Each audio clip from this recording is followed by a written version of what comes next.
guys, real quick, I just wanted to talk about today is something that's really been helping my progression in the past 2 training cycles or so, especially with my bench and my deadlift. This goes back to the seminar from a few weeks ago. I had talked to Silent Mike and Brandon Lilly and picking their brain a little bit about why my deadlift has been so stagnant for so long.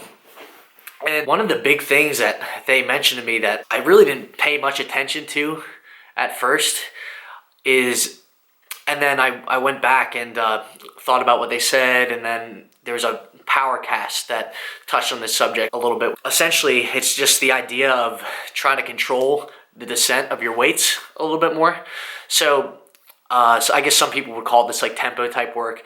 So maybe like, let's say 2-second concentric motion on the bench press, maybe 3 or 4 second eccentric, so lowering. But not only, like, I guess a lot of people don't end up doing it because at least some of the people I've talked to said they don't like to do it because obviously if you lower it slowly, it's going to take up a little bit more energy.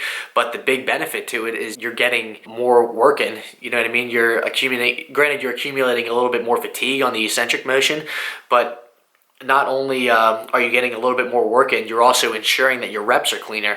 So think about it from this perspective. And I know this is what messed me up with deadlifting.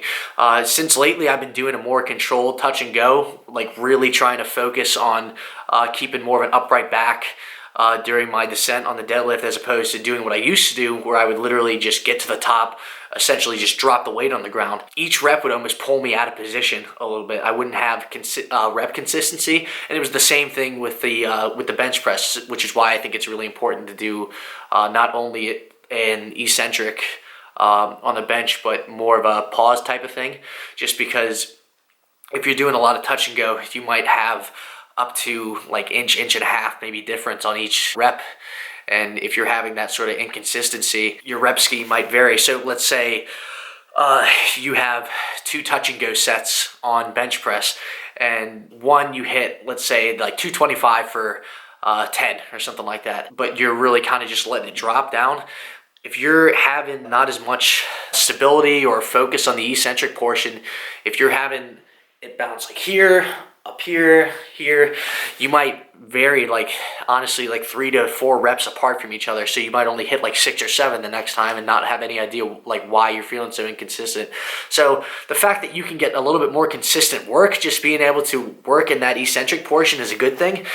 And just more consistency in your training is going to bode well for you in the long run. Do you know how frustrating it is when you think you're hitting PRs, but it turns out you're almost cheating yourself a little bit, and then the next week you come in and there's some slightly different circumstances that you're going through when you're training and can't hit the same numbers or something like that. And that's the biggest difference that really slowing my reps down has made for me, because there's a lot more consistency in my reps. If you guys have been watching my Instagram or even the videos I've been posting on top as overlays on these videos, my reps have been much more consistent, and because of that, I've been hitting essentially a PR on every lift each week. Just either trying to hit either one more rep or a slightly more volume or a little bit more weight. As far as progression goes, I think that's made probably the biggest difference. So just a little thing to think about: slow your reps down. Don't dive bomb it in the squat. Don't drop the weight as much when you're deadlifting. Don't drop it on your chest, because then you're going to have some inconsistencies in what your technique looks like. And when you have inconsistencies, it's not going to translate as well to strength. Anyway, that's all I got for today. In the meantime, like, share, and subscribe, and I'll talk to you guys tomorrow.